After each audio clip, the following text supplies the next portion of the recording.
You see that little tiny speck at the edge of Europe? Let's zoom in a little closer. There we go. This, my friends, was the first global empire in history.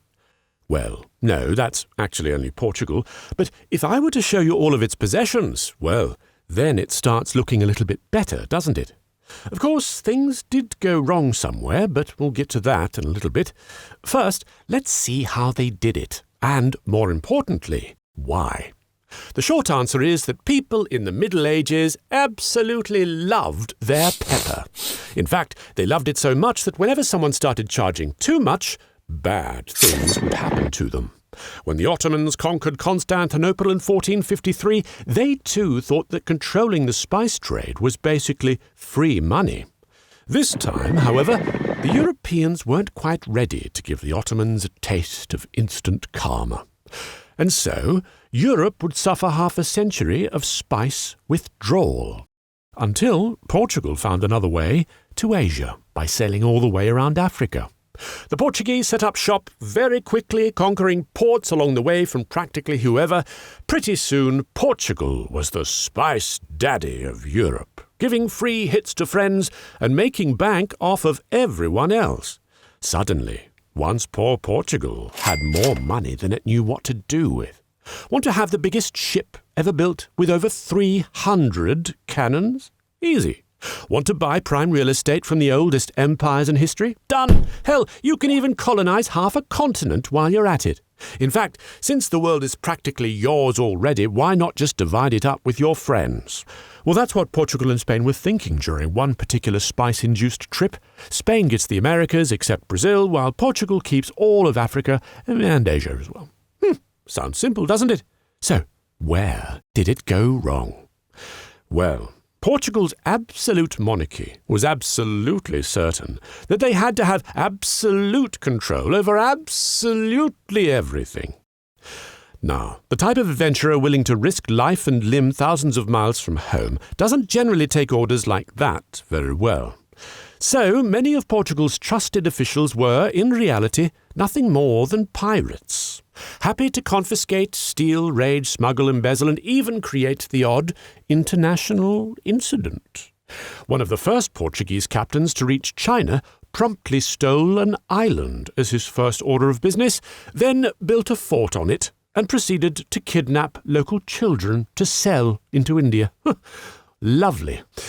The Chinese chased him off, but that was just the beginning of 30 years of Portuguese smuggling and piracy until the Chinese finally bought them off with Macau.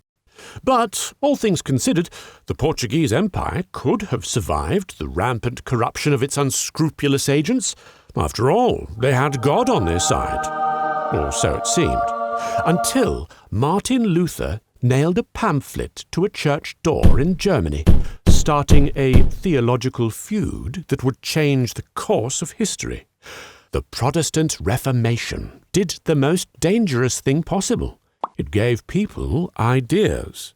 Now, ideas weren't a popular thing in the Middle Ages, and freedom of worship was definitely near the bottom of the list. Portugal itself had already exiled its Jews for refusing to convert to Catholicism. Ironically, it was these exiled Jews that came up with the idea that killed the Portuguese Empire. You see, they banded together in Holland and decided to basically invent modern capitalism. Their idea was to sell shares in their spice expeditions, and before they knew it, every Dutch citizen was lining up to throw money at them. In the 1600s, the Dutch East India Company they created became the richest entity the world had ever known, with outposts all over the world and its own navy and army, all funded without the Dutch government giving a single cent. How about those exiles, eh? Across the pond, the English did the same and created the English East India Company, which went on to conquer India in the 1700s. But Portugal had no time for this newfangled capitalism. It smelled a bit too much like, well, change. Nobody likes change, do they? Much better to keep things as they are. Yes, after all, absolute rule had got them this far, hadn't it? Absolutely. But it would take them no further. The thing is, absolute rule relies on the ruler. Enter King Sebastian, a religious man who, in 1578, decided to go and fight the Ottomans in Africa. He didn't come back, and neither did his army or his noblemen. This brief crusade left Portugal bankrupt, but more importantly, there was no heir to the throne. Excuse me, says King Philip II of Spain. I hear you need a king. And so King Philip II of Spain became King Philip I of Portugal, formed the Iberian Union, and placed Portugal firmly under the heel of Spain.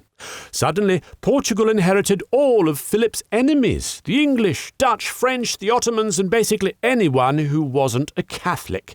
From then on, all of Portugal's resources would go into fighting Spain's wars. Indeed, the Spanish Armada had a contingent of Portuguese ships in it, so the storm that saved England also broke Portugal. Now, at this point, you'd think it's all over for the Portuguese, and it would have been, if not for Brazil. Golden sun, golden sand, golden sea. Lots of gold is my point. Lots and lots of juicy gold.